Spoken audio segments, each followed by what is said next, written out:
masalah sarina kena kapamparkanlah balean kamatodo kapanganginu alete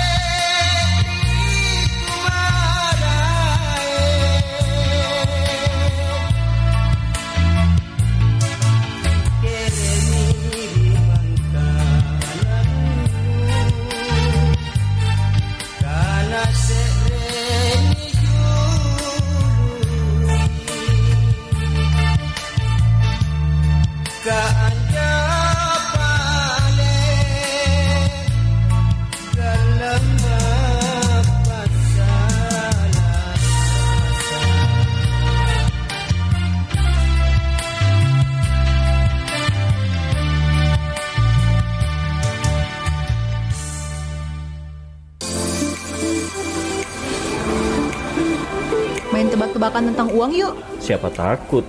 Semua tentang uang, aku jagonya. Warnanya, nominalnya, apalagi wanginya. Uang warna merah? Gampang itu. Merah itu 100.000, 50.000, biru hijau 20.000, ungu 10.000. Gimana? Hebat kamu. Lanjut lagi ya. Sebutkan nama-nama pahlawan di pecahan uang kertas. Itu kok nanya itu sih? Katanya tahu semua tentang uang rupiah. Sini aku jelasin. Di pecahan uang kertas 100.000 itu ada tokoh proklamasi Indonesia Soekarno-Hatta. Uang 50.000 ada pahlawan nasional Juanda Kartawijaya. 20.000 Samratulangi. Uang kertas 10.000 ada gambar tokoh pahlawan nasional Frans Kaisiepo. Jangan cuma tahu pakai uangnya saja, pahlawan yang ada di dalamnya perlu kita kenali juga loh.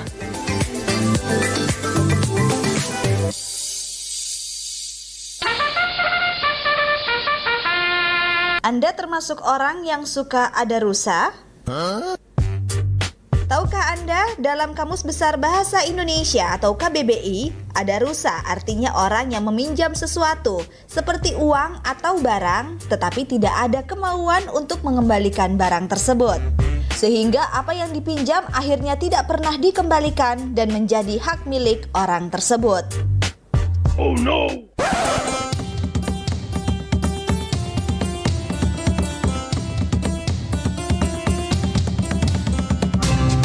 Pro 4, Suara Budaya Sulawesi Selatan.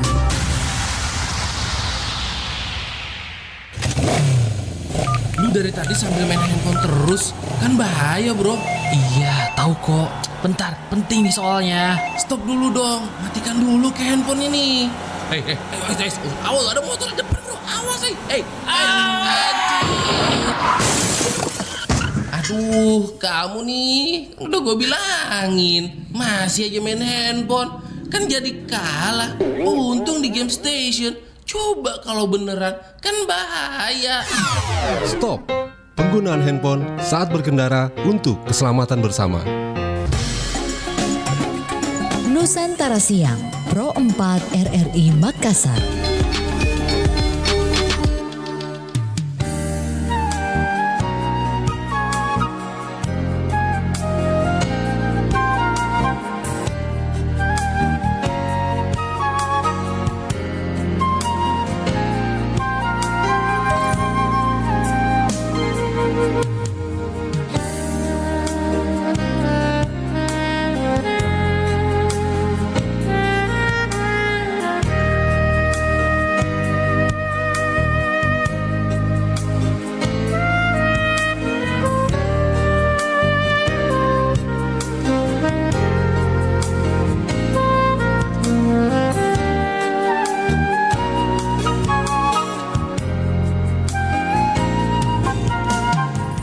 Iya, Assalamualaikum warahmatullahi wabarakatuh. Shalom, selamat siang, salam sejahtera. Om Santi, Santi Om Namo Buddhaya, salam kebajikan.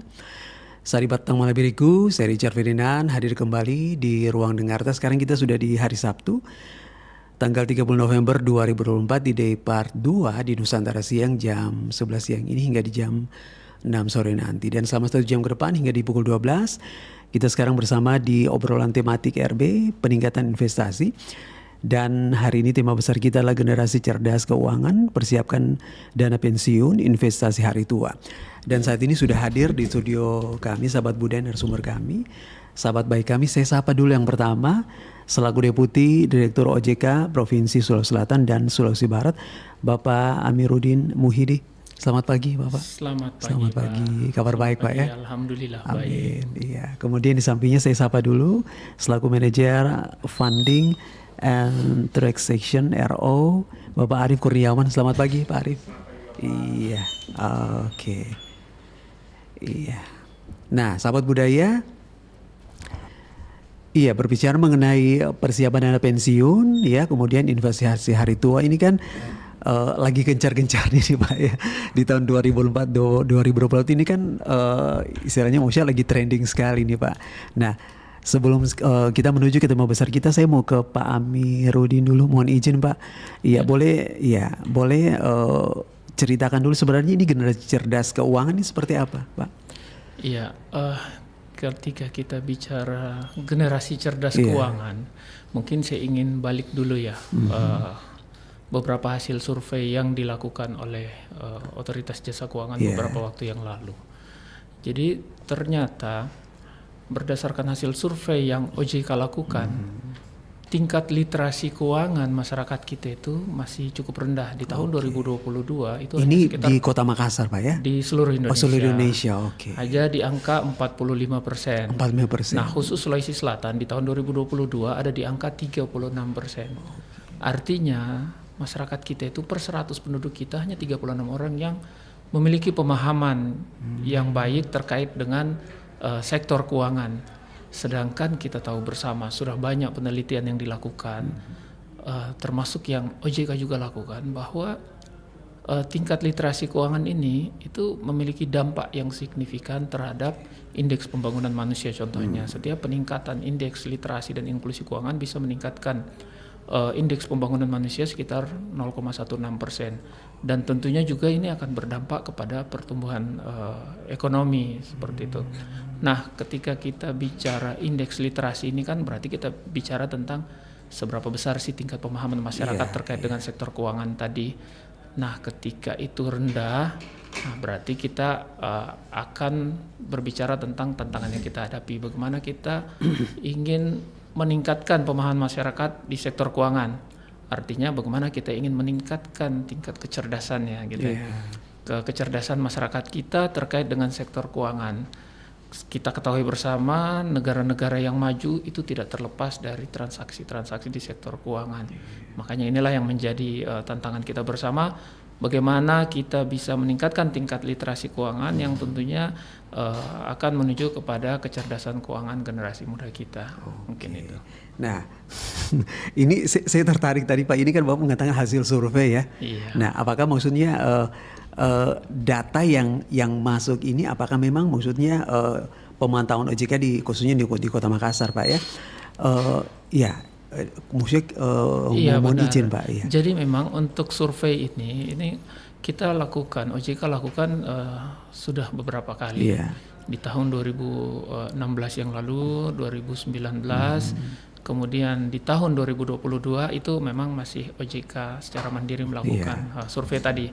Terakhir di tahun 2024 itu kami lakukan bersama dengan Badan Pusat Statistik. Oke, menggandeng ya. Menggandeng Badan Pusat Statistik karena memang kita kita menempatkan BPS kan sebagai sumber data kita. Jadi memang di situ kita libatkan BPS. Dan untuk tahun 2025 nanti ini kita sedang dalam persiapan.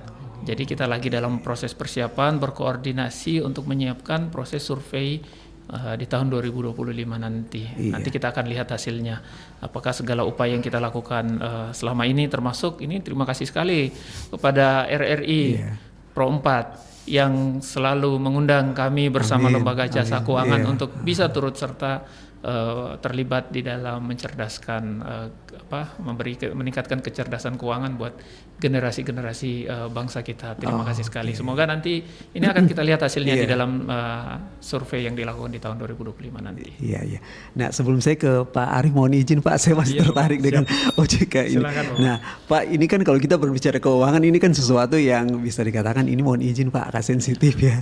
Nah, kalau misalnya OJK menangkap sebenarnya apa sih yang menjadi apakah memang gaya hidup di Kota Makassar yang memang terlalu konsumtif sampai akhirnya mereka melihat ya udah nanti aja lah, kan maksudnya masa pensiun ini masih lama gitu loh Pak. Mohon izin. Iya. Jadi mungkin tadi ya tema kita kan bicara investasi.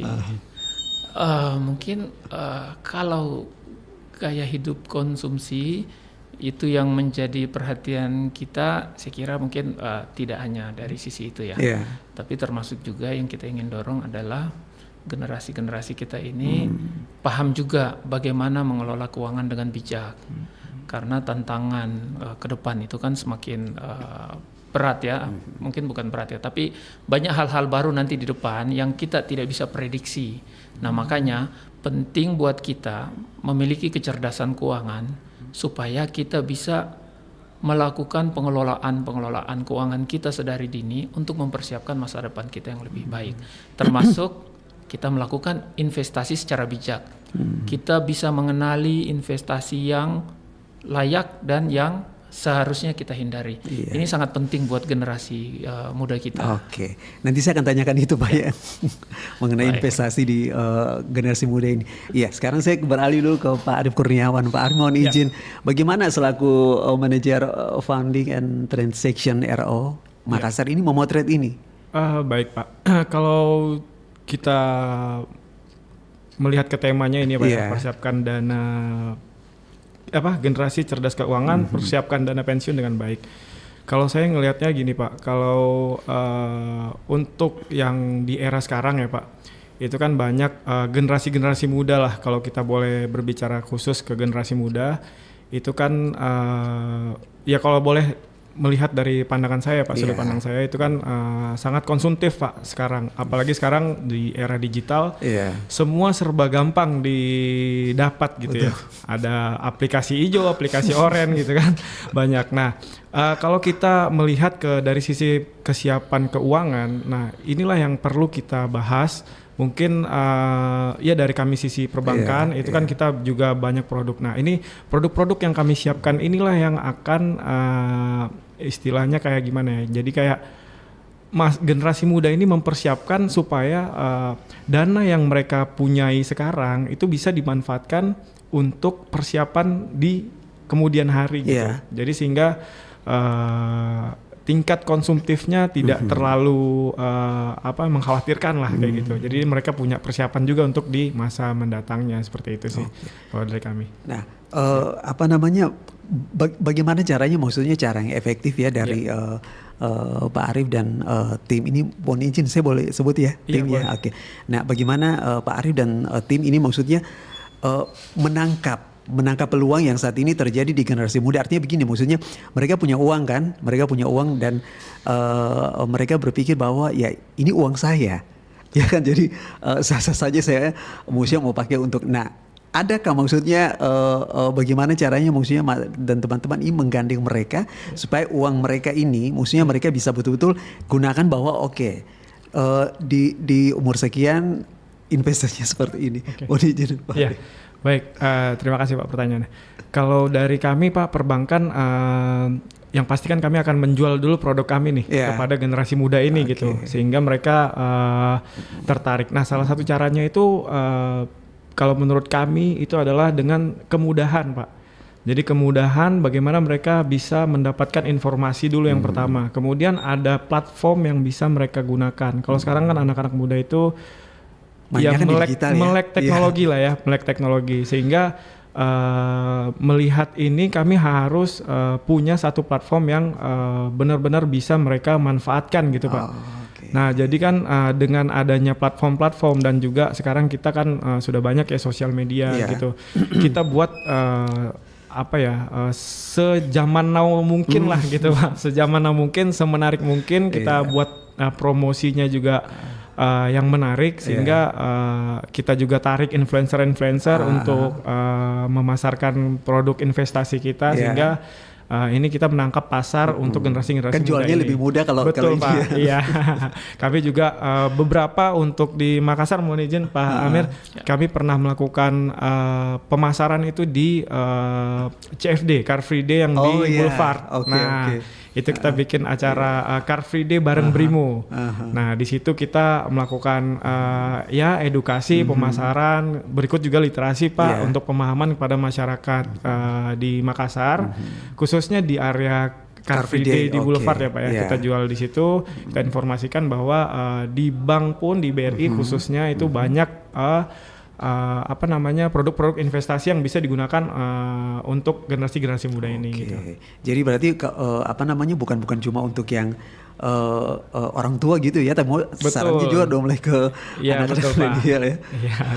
Kegiatan-kegiatan kami juga kalau yang sekarang kan lagi happening banget tuh running ya Pak ya. Nah, kita banyak tuh menggait influencer running gitu untuk menarik perhatian anak-anak muda lah gitu Pak. Begitu. Iya, sekarang saya kembali ke Pak Amir lagi nih, Pak Amir, mohon izin Pak. Iya. Dari kacamata OJK sendiri Pak ya, maksudnya dari pengalaman-pengalaman yang ada. Nah, bagaimana caranya supaya maksudnya generasi cerdas keuangan kita ini mengacu pada persiapan dana pensiun investasi hari tua, apa yang sebenarnya menjadi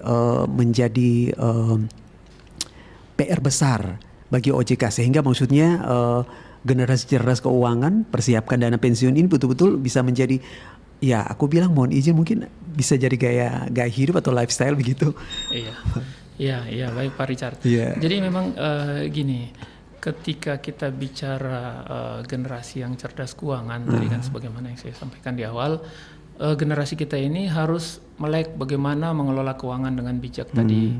Ketika mengelola keuangan dengan bijak berarti mereka akan bisa mengatur keuangannya sehingga nantinya sampai ke depan pun mereka akan tetap bisa memenuhi segala kebutuhannya dengan sumber-sumber keuangan yang mereka miliki. Nah, tapi kita harus ingat juga setiap manusia itu kan punya masa produktivitas yang terbatas, gitu.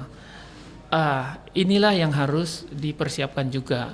Tidak hanya memenuhi kebutuhan saat ini, tapi bagaimana nanti ketika usia produktif itu sudah berakhir, kita akan ada pada masa-masa fisik kita sudah lemah mungkin gitu ya, ataupun kemampuan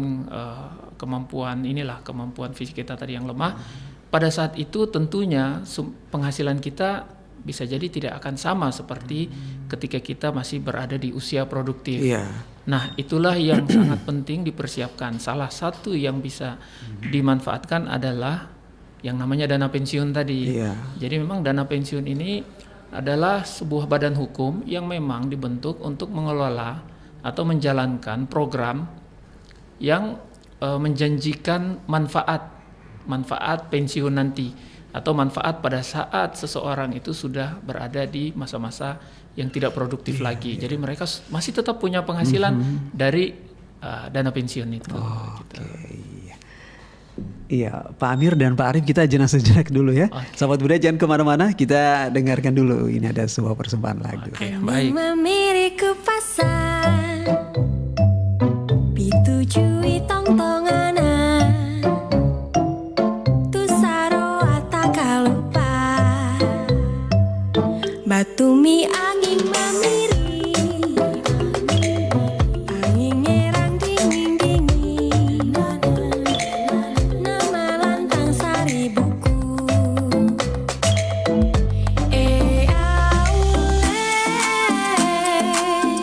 nama ngurangi tutenaya parisina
Stop. Kenapa kalian berkelahi di sini? Loh, kamu kan siswa berprestasi di kelas. Kok kamu ikut-ikutan tawuran? Aduh, Ibu, mereka dulu yang mulai, Bu. Perbuatan kamu itu tidak benar. Biar pintar, perilaku kamu juga harus baik. Belajar bukan hanya tentang nilai, tapi juga tentang etika.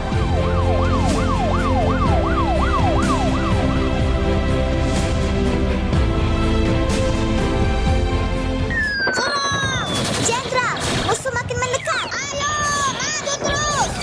Wah, kakak sama adik lagi main apa? Jenderal, ini dia komandan musuh. Tangkap dia.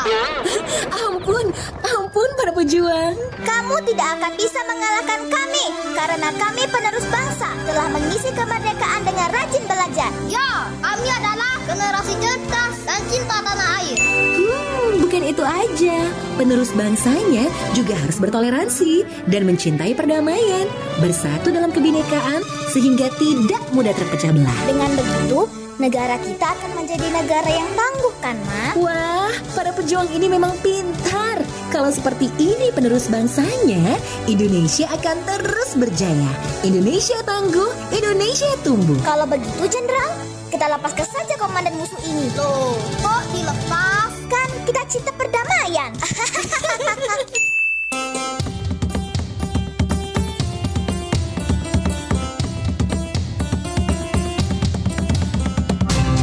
Pro 4, Suara Budaya Sulawesi Selatan.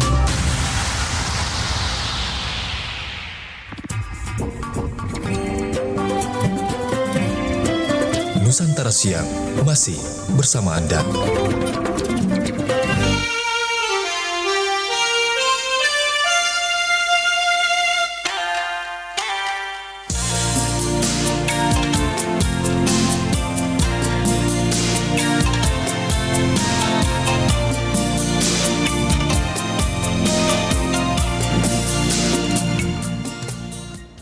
Iya, sahabat budaya dimanapun berada, kita kembali melanjutkan perbincangan kita. Generasi cerdas keuangan, persiapkan dana pensiun, investasi hari tua. Masih bersama Bapak Amiruddin Muhidi. Bapak, terima kasih. Selaku Deputi Direktur OJK Provinsi Sulawesi Selatan dan Sulawesi Barat. Dan juga masih bersama Pak Arief Kurniawan selaku Manajer Funding and Taxation RO Makassar. Oke, saya ke Pak saya ke Pak Arief dulu. Nah, Pak Arief, bagaimana sebenarnya meyakinkan generasi milenial ini bahwa mereka sudah harusnya bahwa ayo dong, uangmu harus kamu pergunakan semaksimal mungkin untuk menghadapi hari tua. Bagaimana? Oke, baik, terima kasih Pak Richard untuk pertanyaannya ini.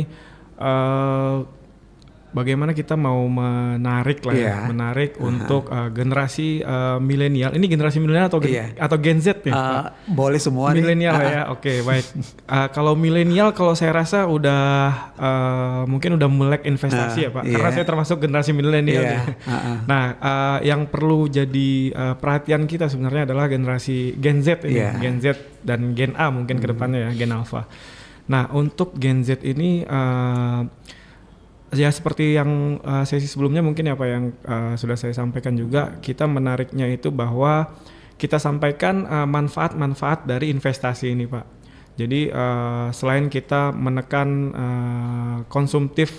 sifat konsumtif dari Gen Z ini ya Pak.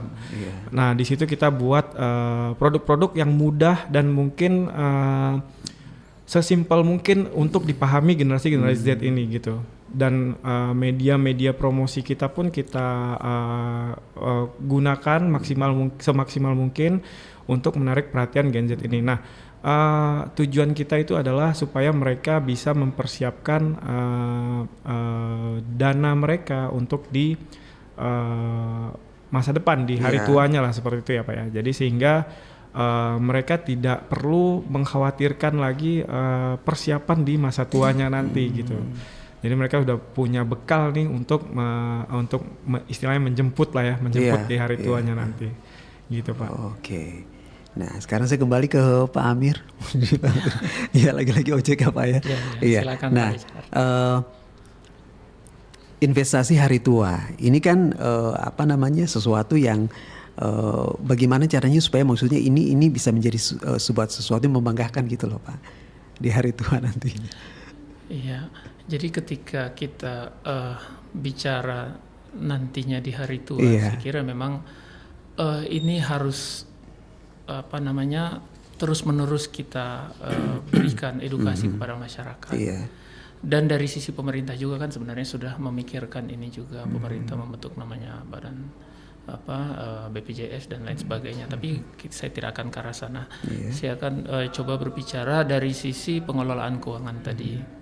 Nah, memang ini menjadi tantangan tersendiri bagi kita yang apalagi khususnya OJK ya, yang memang menjadi regulator maupun pengawas di sektor jasa keuangan, yang salah satu tugasnya bagaimana mengembangkan sektor keuangan di Indonesia untuk bisa terus-menerus memberikan edukasi ke masyarakat.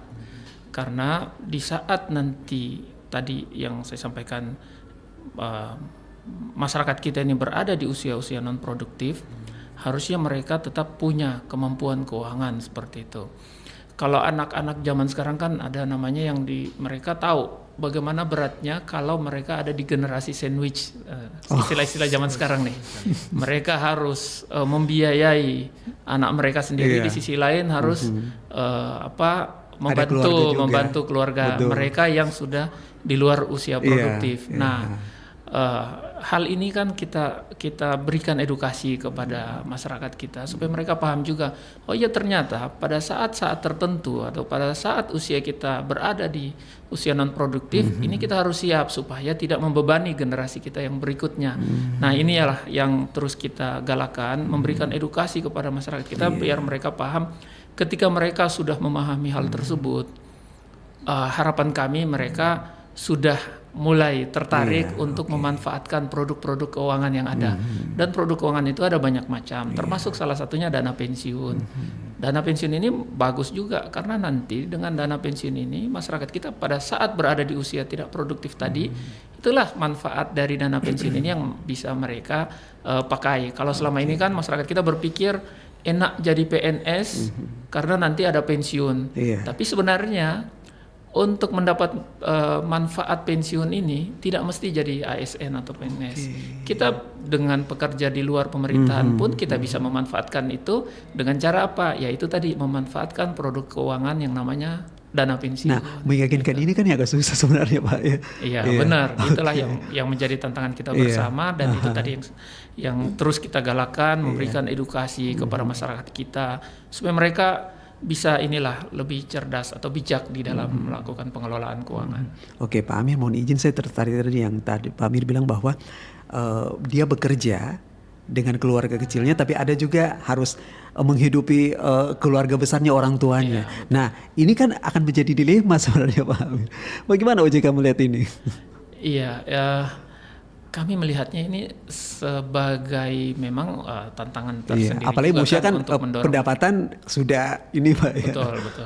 Mendorong masyarakat kita ya, itulah tadi karena memang mungkin di generasi sebelumnya ini tidak atau mungkin masih kurang memahami bagaimana mengelola keuangan yang baik. Apakah ada rantai yang terputus atau bagaimana Pak? Gini ya, mungkin saya tidak akan ke arah ingin menyalahkan generasi sebelumnya dan lain sebagainya.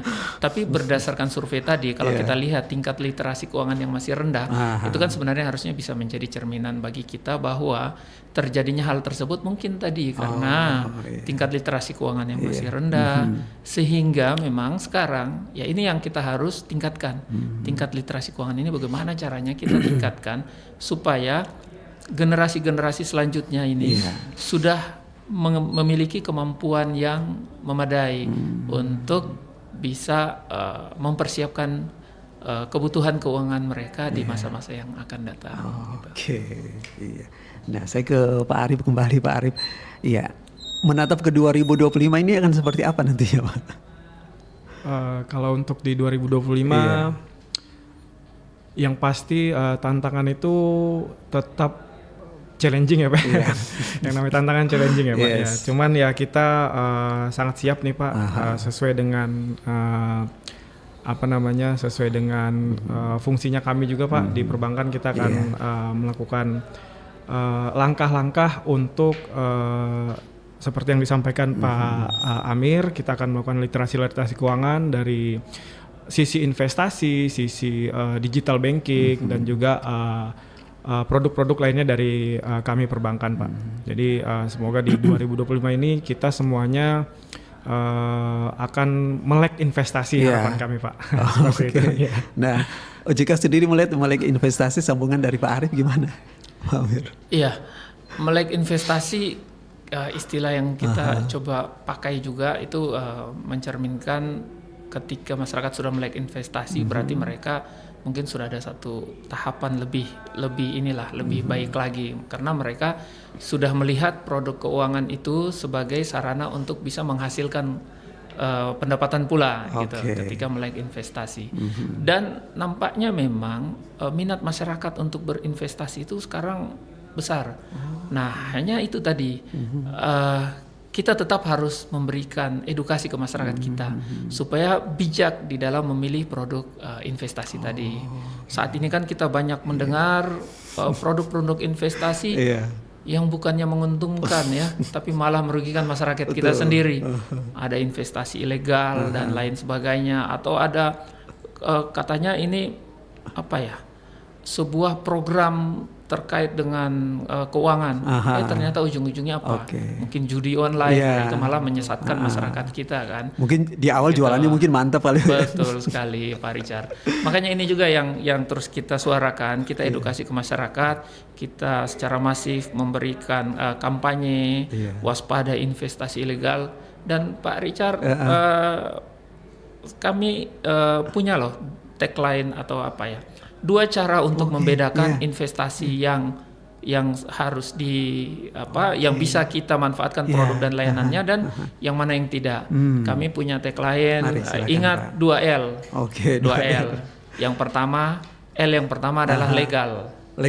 Artinya apa? Ketika masyarakat kita mendapat tawaran investasi, masyarakat kita harus melihat terlebih dahulu apakah yang menawarkan investasi ini adalah perusahaan atau lembaga keuangan yang memiliki izin resmi beroperasi di Indonesia atau tidak.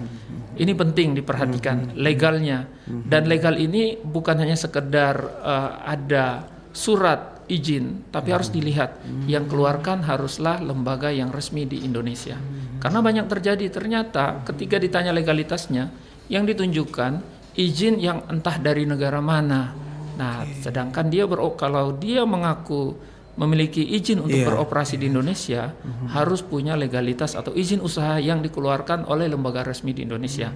Untuk lembaga yang bergerak di sektor keuangan tentunya dikeluarkan oleh otoritas jasa keuangan. Itu yang L pertama, legal. Yang kedua, logis. Jadi yang pertama legal, harus terdaftar dan berizin. Yang kedua harus logis. Jadi kita mengkampanyekan juga kepada masyarakat kita, ketika memilih pilihan investasi, harus lihat juga keuntungan yang dijanjikan ini apakah wajar atau tidak, logis atau tidak, masuk akal atau tidak. Karena memang banyak sekali tawaran investasi itu yang menawarkan keuntungan yang berkali-kali lipat, yang sebenarnya secara kasat mata pun harusnya sih semua orang paham, wah ini tidak wajar. Gitu. Contoh, mungkin kita pernah dulu ya, dan ini bungkusannya macam-macam. Nah, kebetulan ini saya mau kasih contoh terkait dengan travel umroh. Paketnya dulu meyakinkan gitu. Paket umroh lah. Banyak masyarakat kita yang tidak sadar kalau itu sebenarnya semacam janji-janji juga ya. Misalnya dengan 10 juta bisa umroh. Umroh itu kan butuh 30 juta. Dalam waktu 1 tahun berarti keuangannya meningkat 2 kali lipat kan. Nah, itu kan sudah tidak wajar, contoh. Atau misalnya investasi yang mungkin masyarakat Sulawesi Selatan yang senior-senior ini pernah alami dulu Kospin, dengan menyimpan uang hanya sejuta, setiap minggu bisa terima berapa ratus ribu, itu kan berkali-kali lipat keuntungannya. semua orang sebenarnya harusnya sih sudah paham. Oh, ini tidak wajar. Nah, itu dilihat tadi. Ketika kita paham bahwa keuntungan yang ditawarkan ini tidak wajar, nah, sebaiknya berhati-hati. Jadi itu kami selalu mengkampanyekan hal ini. Selalu ketika ada tawaran investasi ingat 2L. Dan selain itu kami juga memberikan jugalah informasi-informasi kepada masyarakat kita bagaimana caranya sih mereka mengetahui produk-produk keuangan itu. Kami sendiri di OJK itu sebenarnya menyediakan link yang namanya Learning Management System yang terbuka buat masyarakat kita untuk diakses. lms.ojk.go.id. Ini biasanya kalau kita sosialisasi kepada mahasiswa, kami beritahukan mengenai hal ini. Atau kami juga di OJK punya website sikapiuangmu.ojk.go.id. Nah, itu banyak informasi yang memang bisa diakses oleh masyarakat kita untuk mengetahui hal itu. Hanya ya itu tadi, tergantung ini selera atau minat membaca masyarakat kita yang memang menjadi tantangan tersendiri. Tapi ya terlepas dari itu, kami juga bersama Lembaga Jasa Keuangan termasuk dengan BRI ini gencar juga berusaha memberikan edukasi kepada masyarakat. Dan Pak Richard, kami di tanggal 22 Agustus yang lalu itu meluncurkan yang namanya program Gencarkan. Gerakan Nasional Cerdas Keuangan. Nah, ini harapannya kita semakin masif lah bersama-sama Lembaga Jasa Keuangan tentunya. OJK menatap 2025 seperti apa ini, Pak? Kami selalu menatap masa depan itu dengan optimisme. Kita memang tantangan banyak, tapi kita harus tetap optimis, Pak Richard. Ya, ketika ada tantangan ya tentunya kita mengajak seluruh elemen yang ada untuk bisa berkolaborasi untuk terus-menerus melakukan sesuatu supaya nanti optimisme kita itu harapannya bisa kita wujudkan bersama. Berarti senjatanya udah ada, kapan saja siap fight, Pak ya? Iya, kita harus optimis. Oke. Pak, mohon izin, tadi ada satu yang sempat menggelitik itu, Pak, mengenai tadi Pak udah menceritakan ilustrasi ya yang legal sama logis, Pak. Nah, tapi terkadang kan di lapangan masih saja ditemukan ada yang nakal nih, Pak, mohon izin. Iya, kalau bicara nakal sih Pak Richard, itulah namanya orang-orang yang cari keuntungan dari ketidakpahaman orang lain itu selalu ada, Pak Richard. Apalagi kan masyarakat yang maksudnya secara pendidikan mereka ini, Pak, masyarakat awam kita itu kan masih banyak, yang tingkat pendidikannya rendah masih banyak. Tapi saya kira kita tidak usah terlalu takut dengan itu. Kita tidak menyerah dengan itu. Kita tetap lakukan apa yang bisa kita lakukan. Ketika misalnya dia menawarkan sesuatu dan kita bisa identifikasi si pelaku, tentunya kami akan berusaha melakukan tindakan, termasuk tindakan hukum bila diperlukan. Ini informasi juga Pak Richard. Jadi memang di OJK itu kami juga berkolaborasi dengan 16 kementerian dan lembaga, baik kepolisian, kejaksaan, Kementerian Informasi dan Komunikasi, atau sekarang Kementerian Komunikasi dan Digitalisasi. Gandengannya banyak, Pak ya. Kita bekerja bersama-sama di dalam yang namanya Satuan Tugas Penanganan Aktivitas Investasi Keuangan Ilegal. Nah, itu kita berupaya selain tadi melakukan yang namanya preventif melalui kegiatan sosialisasi, edukasi dan lain sebagainya, termasuk juga di dalamnya kita melakukan kegiatan yang lebih represif, termasuk menindak pihak-pihak yang memang kita terbukti menawarkan investasi ilegal dan cenderung merugikan masyarakat. Dan ini pesan saya juga kepada para pendengar kita. Mungkin di beberapa waktu yang lalu podcast bersama OJK sudah diinformasikan juga. Jangan lupa ya nomor telepon OJK 081 157 157 157. Ini bisa untuk cari informasi ataupun ingin menyampaikan pengaduan apabila ada penawaran-penawaran yang tadi di luar dari 2L tadi bisa disampaikan di situ. Demikian Pak Richard. Oke. Pesan terakhir mungkin dari Pak Arif, silakan Pak. Baik Pak Richard, saya menyambung dari yang Pak Amir sampaikan tadi untuk yang 2L. Nah jadi Pak, yang pertama tadi legal, dan kedua adalah logis. Nah maka itu Pak, para pendengar kita silakan untuk investasi pilihlah BRI. Karena kami punya produk Pak untuk yang investasi ini adalah BRI Future Investment namanya Pak. Itu adalah Brifine. Dan ini adalah produk pensiun yang dikelola oleh Dana Pensiun Lembaga Keuangan PT Bank Rakyat Indonesia, DPLK BRI, kemudian sudah mendapatkan izin pendirian dan operasional pada tahun 2024, gitu Pak. Nah, jadi silahkan kita gunakan produk yang disampaikan seperti Pak Amir sampaikan tadi, yang legal dan logis. Asik. Nah, gitu Bapak. Pak Amiruddin, terima kasih Pak. Pak Arif, terima kasih. Sahabat Budaya, semoga hari ini kita banyak belajar lagi ya, bahwa investasi itu penting untuk menghadapi hari tua. Berarti senjatanya udah ada nih Pak. Betul sekali, Pak Rizal. Sukses selalu buat Pak Arif, Pak Amir. Terima kasih. Sahabat Budaya, kita baru sampai di sini. Assalamualaikum warahmatullahi wabarakatuh. Waalaikumsalam warahmatullahi wabarakatuh.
Solo nan cerata riba